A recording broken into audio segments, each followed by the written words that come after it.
sino yung gusto ko? Yes. Except sa kanila. Aha. Oh, that's a very nice question. I have my list of names na bet ko. Okay, bet ko. First is if pwede si Lenny bumalik, then I will go for Lenny. Yes, number one. And next is sino ba? For me maybe Rizzo Hontiveros has meron siya. Nakikita kong may mga siya, mabuting nagagawa din sa term niya. And last would be sino ba?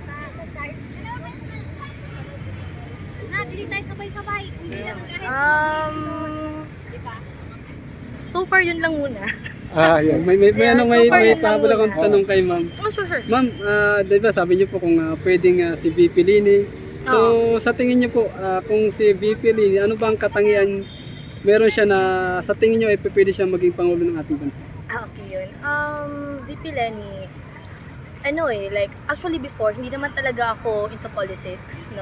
Doon ako nag-start when I was paying taxes na talaga, na masakit na sa bulsa. Yeah. So we really need to look for a president and a leader na, na karapat-dapat talaga sa mga buwis natin. So, based sa nakikita ko kasi before, nung election, I really saw how transparent she was before, She's very transparent and nakikita talaga lahat, yung nagawa niya, sa position niya, and she's really there, she's present. Yun, because kahit saan naman tayo, we really need to show up. She's present, even if kahit nga sa place namin nandun siya. Oh, yeah. Nandun siya, she really talked to us, and yun yung parang, I was looking actually for BBM, na pumunta siya doon, tapos kausapin kami, pero parang wala, parang ganun. So, yun, gusto namin yung present at the same time, she's very competent. She's very competent sa mga ginagawa niya talaga. At nakikita din. I'm not saying na hindi competent yung iba, but for me, siya yung lumalamang na mas competent sa lahat. Yeah. So, it's a nag-run. Meron pa. Oh, So, yun, di ba nabanggit niyo po yung katangian ni VP Lini, dating VP Lini Robredo. So, ngayon naman, bakit po nasama sa inyong list at anong katangian ni Rizza. Senator Hontiveros na karapat-dapat na maging pangulo? Actually, before, hindi ko, kilala ko sa Rizzo Hontiveros, pero wala akong alam ano yung ginagawa niya. Doon ko lang siya nakita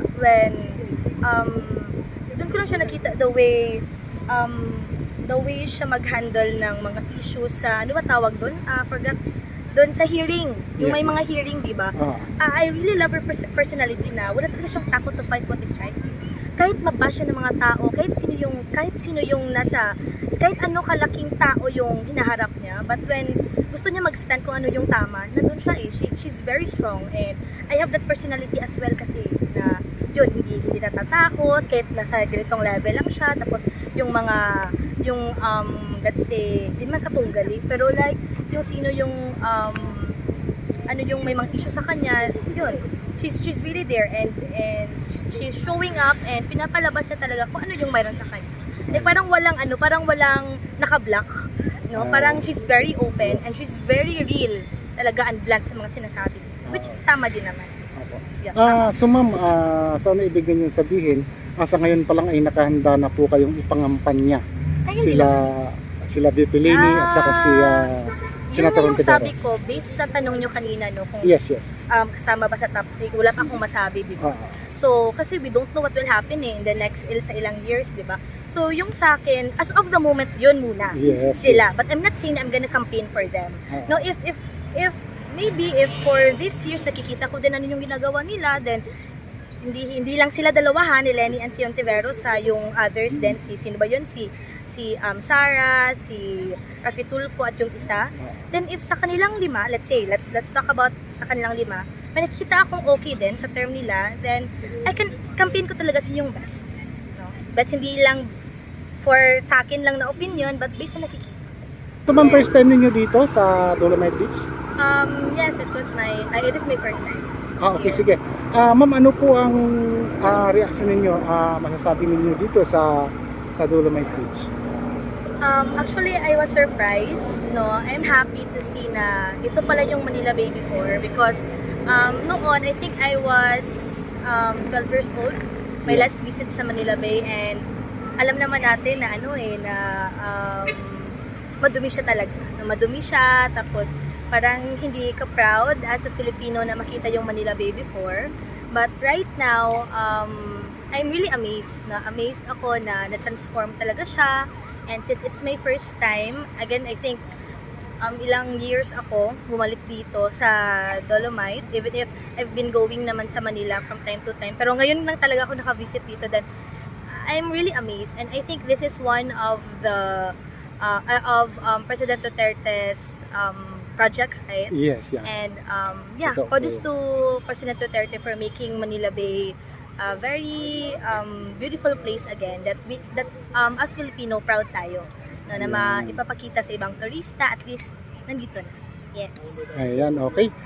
So ma'am, maraming salamat at meron pa kaming katanungan Oh, sure. tungkol naman dito sa ating sikat na Vice President ngayon na si Inday Sara. Okay.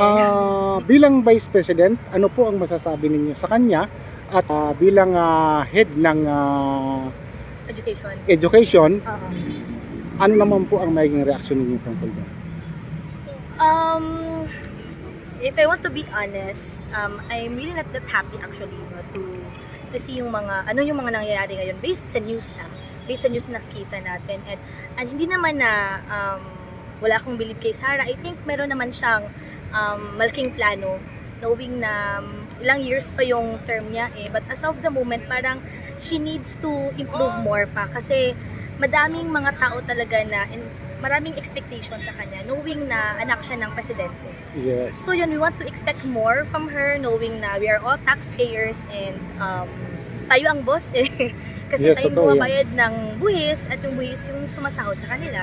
So I think she needs to do better, and maybe marami siyang mga hindi okay ngayon na mga nangyayari, maraming nagbabash, but I think better din yun, so that alam niya na hindi din talaga okay at dapat talaga siya mag-improve. But looking forward sa kanya na ma-push to yung mga plano niya for the betterment of our nation. Ayan. So ma'am, kung sakasakali bang si Vice President Inday Sara ay tatakbo sa bilang Pangulo at ang maging kalaban niya ay si Senator Rapi Tulfo or si Romualdez, saan po ba kayo? Sa tatlo? Funny question actually, no? I don't know if I'm gonna vote. Hindi ko alam. No, maybe right as of the moment, hindi ko pa alam sino. Malalaman natin if matatapos yung term nila. Kasi based ako sa actions, hindi ako based sa mga salita nila. Gusto ko talang may result. Yun, so hindi ko pa alam sa ngayon if I'm gonna vote. Maybe, if may nakita akong okay sa term nila. Yun, yung masasabi ko. Ngayon ako kay Mamay. Ma'am, kung di ba wala ka pang desisyon kung sino sa tatlo. Pero sabihin natin, bigyan natin ng porsyento sa tatlo. Sino yung may pinakamataas sa'yo ngayon? Sino yun? Si Sara? Sa Senator VP Sara, Senator Rapi Tulfo at Speaker Romualdez.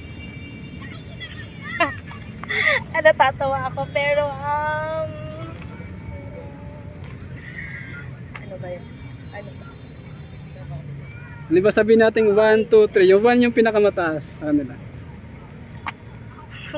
Honestly speaking, wala equal Wala sila talaga. sa akin. Wala talaga. And sorry, of course, let's be real. Let's be real na lang. Sa ngayon, I think equal lang muna sila sa akin. Tapos, parang walang lamang. For me.